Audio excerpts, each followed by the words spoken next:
Did you hear? It's been 20 years on Panther Way. Renee Adams and Meagan Hinkle, KC business teachers. My name is Meagan Hinkle, and I teach marketing here at Knox Central High School, and I graduated for the class of 2013. I'm Renee Adams.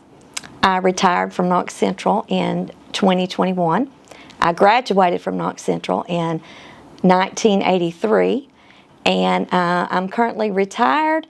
I keep my grandson, and I work part-time at Legacy Chevrolet and Ford doing title work. Just a couple days. Fun. I guess first question is, tell us about marketing. So you taught some sort of business, and Meagan, you teach that now. So let's talk about, you guys talk about that. How's that from the years past to now? Okay. I've taught just about every business course you could teach. I will tell you that. But I didn't do marketing until probably my last, I would say maybe 8 years. And it was new. Well, I mean, it was new when we came to in this school. That's when it started. Okay, it's when we moved into this school. And Gina Martin, at that time, took the marketing classes. And so it was brand new to me. But it's very exciting. Wouldn't you say, Meagan? Yes, I would definitely agree. It's definitely something that you can think on the whim, and they can basically do anything to cover the material. Yes. We're very fortunate in career and technical education that we have state level guidance. We have conferences each summer and our curriculums, and we have a lot of assistants. So when you do teach a new curriculum, you have a lot of support in doing so. Did you find that? Yes, and honestly, with some of the grant money we've gotten the past several years, we've been able to expand. We're still getting new things in. Well, I got a big poster printer in today that we are getting ready. These kids are going to design and use all their advertising skills. We have a big announcement we're getting ready to make for the kids to have a school-wide competition to name the specific surprise. But it opens up a whole area for all SBEs in the building. So, well, that sounds fun. Yeah. Yes. So tell us about when did you graduate? 13? Mm-hmm. Okay, so Renee, tell us about the transition. So 20 years in this building. So tell us about the 2005-06 time and how that was looking back. What people have to realize, especially students that's here now that do not have any idea, they have gone through the middle school, but it's still very secured and you use one door and such. We were like a college campus at the other high school. When the bell rang, they were using 6 doors out of the main building. They were going to 6 different buildings, crossing the road. I wasn't housed in the Knox Central High School building. They had ran out of room, so the business teachers, 3 of us, were housed at Kentucky Tech. So students had to walk over to us. So when they started building the new school and everyone's saying, "Are you so excited about coming?" I was apprehensive because I had never been in the real school. The students came to me and they left. They didn't linger at the lockers. We didn't have a cafeteria over there either. And so, ordering food and all that was kind of good too, honestly. But so it was going to be different. But not just different, for me, but different for all of them. So when we got here, that first group thought they were in jail. Okay? They came in, they're under one roof.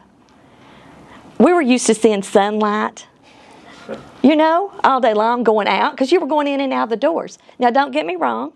They didn't miss having to walk in the rain and the ice and the snow to get, because you had to weather. To move and it wasn't like there was one person that probably didn't have to go to different buildings because they had to go. So it was that way. But the excitement of of the new school coming, the excitement, and the building, the process. If one thing I will say that was very intriguing was that we were a part of the process. All the different departments, the teachers and such, and you can't talk about building this school without saying Brenda Corey. Yes. And she made sure that we had voices, okay? I can remember meeting in groups, meeting with we were meeting with the actual architects and electricians about how we wanted our business and marketing room set up. Yes. Because they were, all I wanted was to see those screens. Okay? That's all I wanted. Just let me be able to see the screens so I know what they're on and what they're doing. And so that was exciting from that standpoint as well.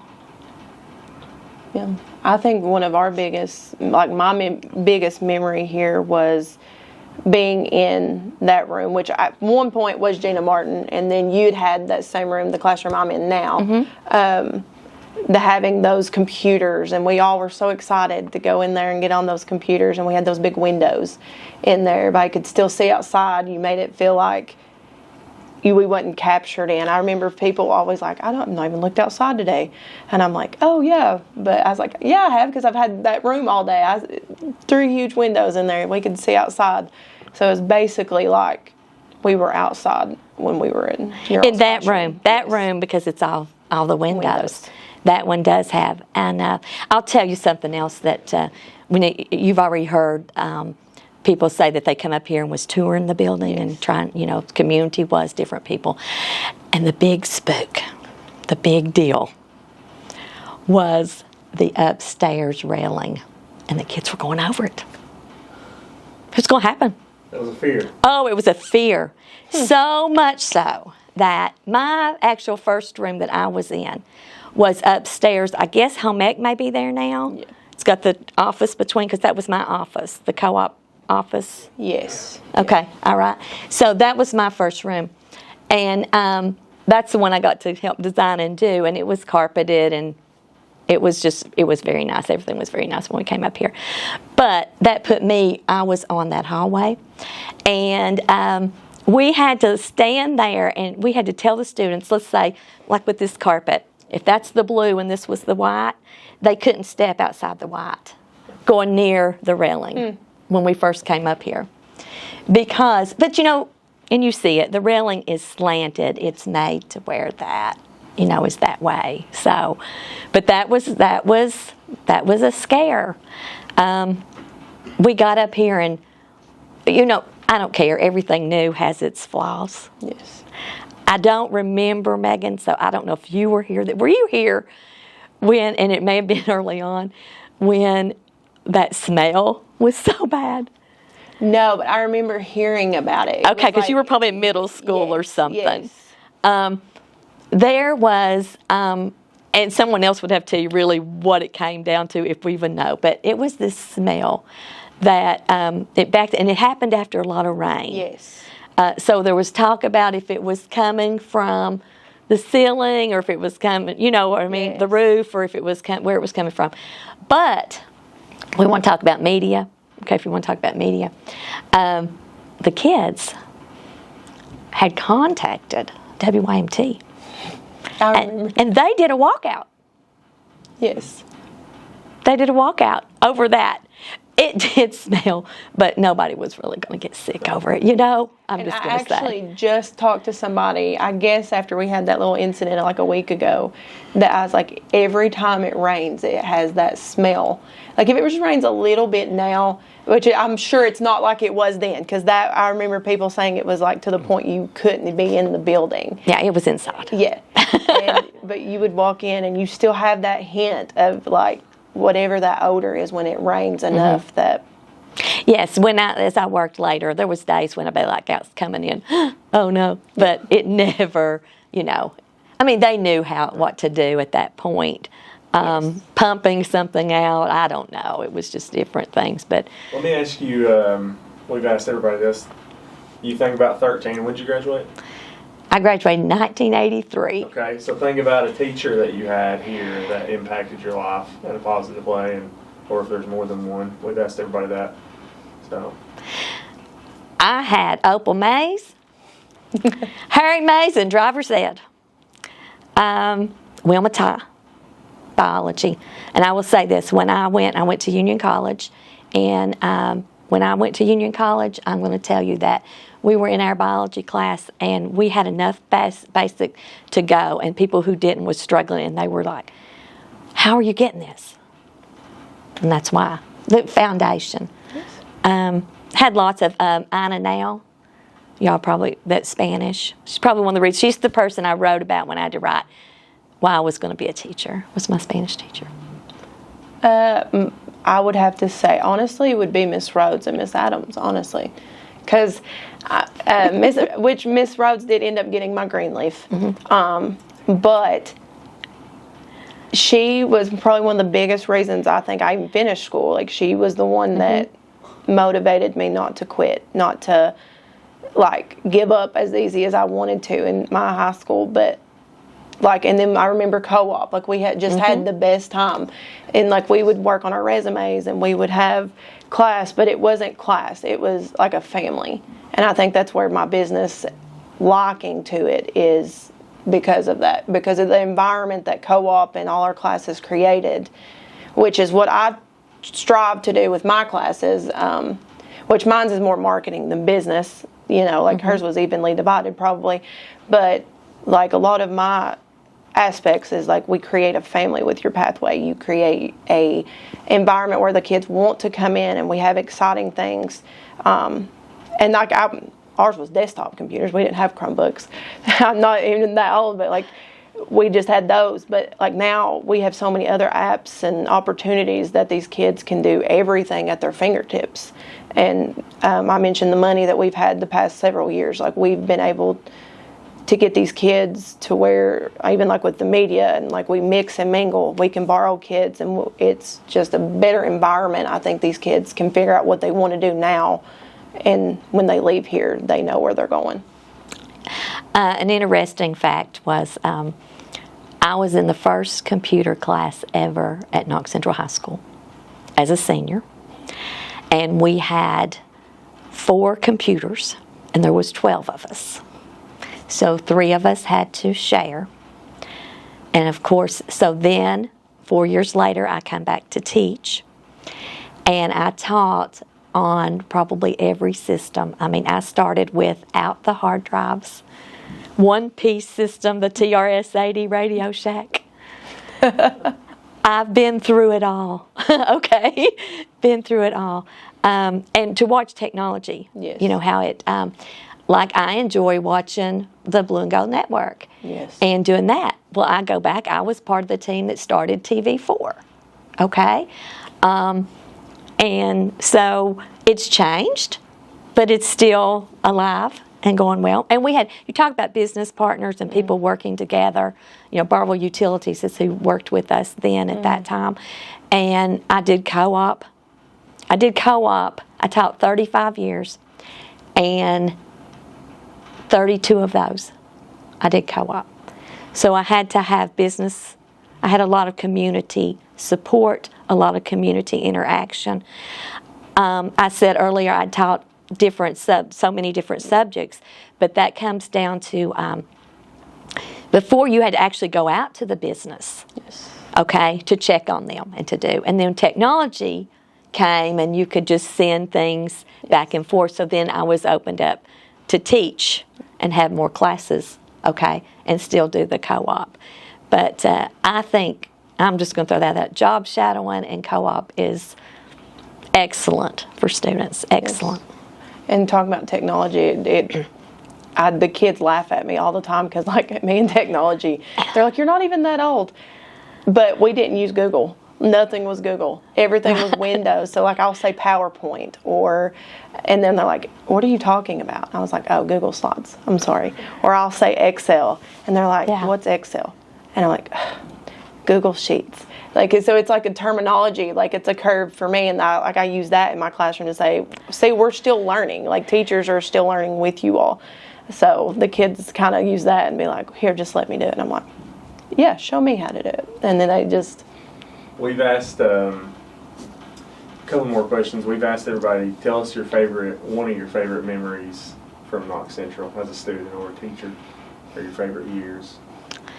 I was an assistant coach also for Knox Central's girls, and I can't probably it was exciting for everyone, but the years with Kim Mays. And I was fortunate to be a big part of a lot of that, and it was great experiences, but it was also a good time because we were winning. We were, it was good.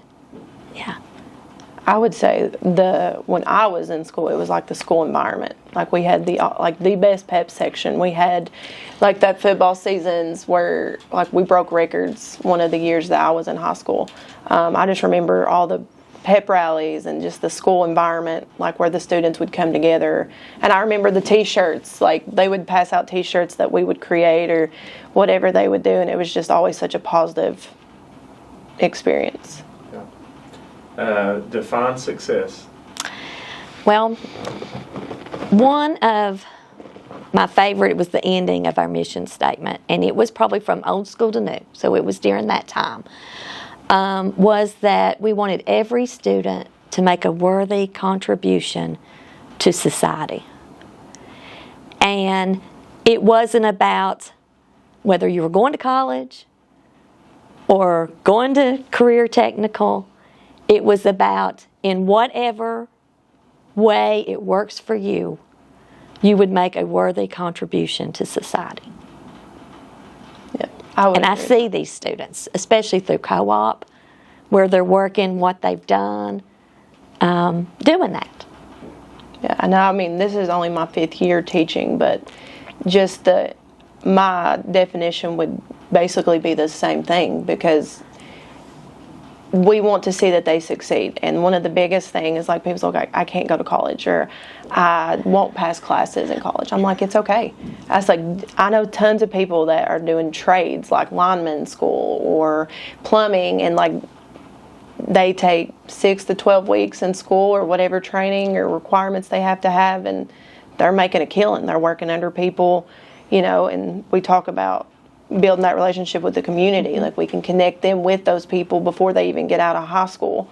And I know several students are literally working in the dream field that they want to be in already, and they have a potential to reach higher levels because of that. Our last question we've asked every guest is, what's your message to Knox County or Panther Nation? Well, I would thank them for the support, and I know the support comes through differently because of, but you can walk around the football field and see those signs and those things. You have, we always think it's financial, but it's not always financial. I mentioned job shadowing earlier. I never ask any person if a student could come job shadow and was turned down. So thank you, Knox County, for that. And I would just say that I am still new. We're rolling. The students are getting more involved. The parents are phenomenal. So I want to thank all parents from all students, not just my students in marketing, but everybody that contributes to our pathways here and really encourages our students to reach the goals that they need to succeed. So, Megan, this is a picture taken at the old high school, but most of these are who started here. If you look in this picture, you may recognize some of them. I do. Several, right. It's interesting to me because several of them I actually taught as well, that's teaching in this picture. But there's only 2 left here at Knox Central, and that would be Steve Parton and Chris Hubbard that's in this photo. For sure. Yeah, I see a lot of, like there's Miss Gina Martin, Valerie Broughton, Miss Ty, there's Sherry Faulkner, she just retired, Chloe's Hinkle, and you all were very young. There's Barb. Yes. Miss Middleton, she just retired, 2 years ago? Right. I mean, a lot of it you can still feel like people still know them. Like, that's the impact that most of these teachers have had. Like, I don't have to question anything. And look at Mr. Story. That Oh, tells yeah. it all. Yes. That was him. You were talking about family earlier. Yeah. We were a family. Yeah, and I feel like now, like, we do have a lot of new teachers in the building, but you can still tell that we are all one big family here, and I feel like everybody can depend on each other.